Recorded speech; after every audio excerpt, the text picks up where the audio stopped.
وَإِذَا قُرِئَ الْقُرْآنُ فَاسْتَمِعُوا لَهُ وَأَنصِتُوا لَعَلَّكُمْ تُرْحَمُونَ۔ السلام علیکم ورحمۃ اللہ وبرکاتہ۔ آج کا سوال ہے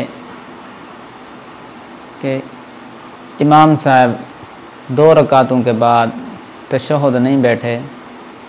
کھڑے ہو گئے تشہد پڑھے بغیر،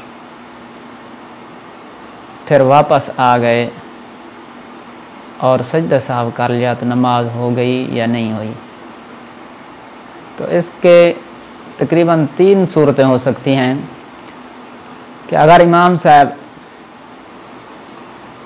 زمین سے جو ہے ان کے گھٹنے نہیں اٹھے اور بیٹھ گئے، یاد آ گیا، تو اس پر جو ہے سجدہ سہو بھی نہیں ہوگا، نماز بھی ہو جائے گی۔ دوسری صورت یہ ہے کہ امام صاحب کھڑے ہو گئے لیکن بیٹھنے کے زیادہ قریب تھے، یعنی رکوع کی حالت تک پہنچے تھے، ان کو یاد آ گیا، اب جو ہے بیٹھ گئے اور آخر کے اندر سجدہ سہو کر لیا تو نماز ہو جائے گی۔ تیسری صورت یہ ہے کہ بالکل کھڑے ہو گئے یا کھڑے ہونے کے قریب ہو گئے، رکوع کی حالت سے بھی بالکل جو اوپر اٹھ گئے، تو اب جو ہے واپس نہ آئیں، آخر کے اندر جو ہے سجدہ سہو کریں گے اور نماز ان کی ہو جائے گی۔ حضرت مغیرہ بن شعبہ رضی اللہ تعالی عنہ سے روایت ہے، ابو داؤد شریف کی حدیث ہے، تو حضرت مغیرہ بن شعبہ رضی اللہ تعالی عنہ فرماتے ہیں کہ آپ صلی اللہ علیہ وسلم نے فرمایا، اذا قام الامام فی الرکعتین، کہ جب امام صاحب 2 رکعتوں میں کھڑا ہو جائے، فإن ذکر قبل ان یستوی قائما، اگر کھڑا ہونے سے پہلے اس کو یاد آ گیا، فلیجلس، تو اب بیٹھ جائے۔ فإن استوى قائما، اگر بالکل سیدھا کھڑا ہو گیا یا کھڑے ہونے کی حالت کے قریب پہنچ گیا، تو اب جو ہے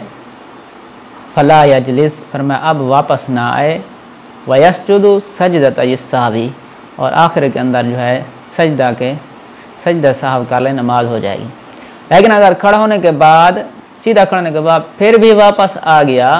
تو پھر بھی سجدہ ہوگا، اس کی نماز ہو جائے گی، یہ نہیں کہ نماز نہیں ہوگی۔ اگرچہ وہ واپس آ گیا، آنا نہیں چاہیے تھا لیکن واپس آ گیا ہے تو پھر سجدہ کر لیا ہے تو نماز ہو جائے گی۔ تو میرے دوستو، دعا ہے اللہ پاک ہمیں جو ہے عمل کرنے کی توفیق عطا فرمائے، ہم اپنی جو ہے نمازیں سیکھیں، کیونکہ سب سے عظیم عبادت یہ اللہ کی وہ نماز ہے۔ اللہ خود فرماتے ہیں اقم الصلاۃ لذکری، میری یاد کے لیے نماز قائم کرو۔ تو نماز پڑھ کر ہم جو ہے اللہ کے قریب ہو سکتے ہیں، جب سیکھ کر ہم پڑھیں گے تو انشاءاللہ اللہ کی رحمت ہماری طرف متوجہ ہوگی۔ آپ سب دوستوں سے جو ہے گزارش ہے کہ ہمارے اس چینل کو جو ہے لائک بھی کے شیئر کریں، سبسکرائب بھی کریں، اور اس دینی کام کے اندر ہمارے معاون بنیں، کیونکہ اللہ فرماتے ہیں وَتَعَاوَنُوا عَلَى الْبِرِّ وَالتَّقْوَىٰ، فرمایا نیکی اور تقوی کے کاموں میں ایک دوسرے سے مدد کرو، وَلَا تَعَاوَنُوا عَلَى الْبِرِّ وَالتَّقْوَىٰ وَلَا تَعَاوَنُوا عَلَى الْإِثْمِ وَالْعُدْوَانِ، فرمایا کہ گناہوں اور ظلم کے حالت کے اندر، ظلم کے اندر فرمایا ایک دوسرے کی اعانت مدد نہ کرو۔ تو میری سب دوستوں سے جو ہے اپیل ہے، گزارش ہے کہ اس کو جو ہے